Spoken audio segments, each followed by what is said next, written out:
بسم اللہ الرحمن الرحیم۔ زکوٰۃ و صدقہ مال میں اضافے کا سبب ہے۔ عام طور پر لوگ یہ سمجھتے ہیں کہ زکوٰۃ کی ادائیگی اور صدقہ و خیرات کرنے سے مال گھٹ جاتا ہے، لیکن قرآن و حدیث کی صراحت یہ ہے کہ صدقہ سے مال نہیں گھٹتا بلکہ بڑھتا ہے۔ ایک حدیث میں نبی اکرم صلی اللہ علیہ وسلم نے فرمایا، کسی آدمی کا مال صدقہ کی وجہ سے کم نہیں ہوتا، اور جب بھی کسی انسان پر ظلم کیا جائے جس پر وہ صبر کرے تو یقیناً اللہ تعالیٰ اس کی عزت میں اضافہ فرماتے ہیں، اور جب بھی کوئی آدمی کسی سوال کا دروازہ کھولے تو اللہ تعالیٰ اس پر فقر کا باب یعنی دروازہ کھول دیتا ہے۔ سوال یہ ہے کہ بظاہر دکھنے میں جب زکوٰۃ یا صدقہ نکالا جاتا ہے تو مال گھٹتا ہوا نظر آتا ہے، پھر یہ کیوں کہا گیا کہ صدقہ سے مال نہیں گھٹتا؟ اس کا جواب یہ ہے کہ صدقہ کی وجہ سے اگرچہ بظاہر مال کم ہوتا دکھائی دیتا ہے، مگر اس کی بنا پر من جانب خداوندی جو برکت ہوتی ہے، خوابات میں کاروبار میں اضافے کی صورت میں ہو یا نقصان و بلیات یعنی مصائب سے حفاظت کی صورت میں، وہ صدقے کی مقدار کے مقابلے میں کہیں زیادہ ہو جاتی ہے۔ جیسا کہ ایک صحیح روایت میں وارد ہے کہ ایک آدمی جنگل میں چلا جا رہا تھا، اچانک اس نے بادلوں میں سے آواز سنی کہ فلاں آدمی کے باغ کی سینچائی کر۔ تو اچانک بادل کا ایک ٹکڑا الگ ہوا اور اس نے ایک وادی میں پانی برسایا۔ وادی کا سب پانی ایک نالے میں جمع ہو کر بھر کر چل پڑا۔ تو وہ آدمی پانی کے پیچھے پیچھے چلا، آگے جا کر کیا دیکھتا ہے کہ ایک آدمی اپنے باغ میں کھڑا ہوا پانی کا رخ اپنے پھاوڑے سے باغ کی طرف کر رہا ہے۔ تو اس شخص نے اس سے پوچھا کہ تمہارا کیا نام ہے؟ اس نے نام بتایا تو یہ وہی نام تھا جس کو اس نے بادل کی آواز میں سنا تھا۔ تو باغ والے نے سوال کیا کہ آخر تمہیں میرا نام پوچھنے کی کیا ضرورت پیش آئی؟ تو اس نے جواب دیا کہ یہ پانی جس بادل سے برسا ہے اس میں سے میں نے آواز سنی تھی کہ فلاں یعنی تمہارے باغ کی سینچائی کرے، لہذا بتاؤ تم اس باغیچے کی آمدنی کا کیا کرتے ہو؟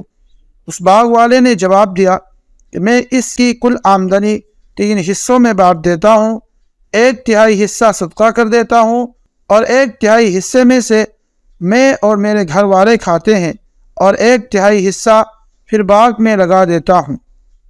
تجربے سے بھی یہ بات ثابت ہے کہ زکوٰۃ دینے والوں کا مال بڑھتا ہی رہتا ہے۔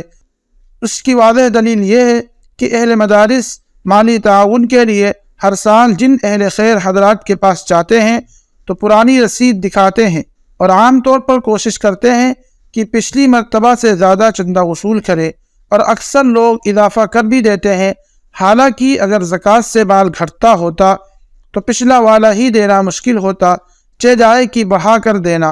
اس لیے بہرحال حدیث کے مضمون پر یقین کرنا لازم ہے۔ نقد فائدہ۔ یہ بات بھی قابل غور ہے کہ اکثر عبادات کے ثواب اور نتیجے کا وعدہ آخرت کی زندگی میں کیا گیا ہے، مثلا نماز سے جنت میں فلاں نعمت ملے گی، روزے داروں کو فلاں ثواب کا مستحق بنایا جائے گا، وغیرہ وغیرہ۔ مگر زکوٰۃ اور صدقات کے لیے جہاں آخرت میں عظیم الشان اجر و ثواب کا ذکر ہے، وہیں دنیاوی نقد فائدہ کو بھی بیان فرمایا گیا ہے، اور یہ فائدہ اتنا عظیم ہے کہ دنیا کی کسی دولت سے اس کی قیمت نہیں لگائی جا سکتی، اور اس فائدے کے حصول کے لیے انسان بڑی سے بڑی قربانی دینے اور مالی نقصانات برداشت کرنے کے لیے آمادہ ہو جاتا ہے۔ وہ فائدہ یہ ہے کہ زکوٰۃ اور صدقہ ادا کرنے سے بلائیں اور مصیبتیں ٹلا دی جاتی ہیں۔ حدیث میں ارشاد نبوی صلی اللہ علیہ وسلم ہے، بادروا بالصدقہ فإن البلاء لا يتخطاها، صدقہ جھٹ پٹ دیا کرو اس لیے کہ مصیبت صدقہ سے آگے نہیں بڑھتی، یعنی اللہ تعالیٰ صدقہ کی وجہ سے مصیبت کو دور فرما دیتے ہیں۔ اور ایک دوسری حدیث میں وارد ہے، بے شک صدقہ اللہ تعالیٰ کے غصہ کو ٹھنڈا کر دیتا ہے اور بری موت سے بچاتا ہے، یعنی سخت بیماری اور سنگین حالات سے بچانے میں مفید ہے۔ نیز ایک مرسل روایت میں ہے کہ نبی اکرم صلی اللہ علیہ وسلم نے ارشاد فرمایا، زکوٰۃ ادا کر کے اپنے اموال کی مضبوط حفاظت کا انتظام کرو، اور صدقہ کے ذریعے اپنے مریضوں کا علاج کرو، اور دعا و گریہ وزاری کے ذریعے آسمانوں کے طوفانوں کا مقابلہ کرو۔ اس سے صاف معلوم ہوا کہ صدقہ و خیرات میں دارین کا فائدہ ہے۔ یہ تو دنیا کا فائدہ ہے، مگر زکوٰۃ و صدقہ کے اخروی منافع بے شمار ہیں، اور اصل میں یہی منافع ہمارے پیش نظر رہنے چاہیے۔ سبحان ربک رب العزت عما یصفون وسلام علی المرسلین والحمد للہ رب العالمین۔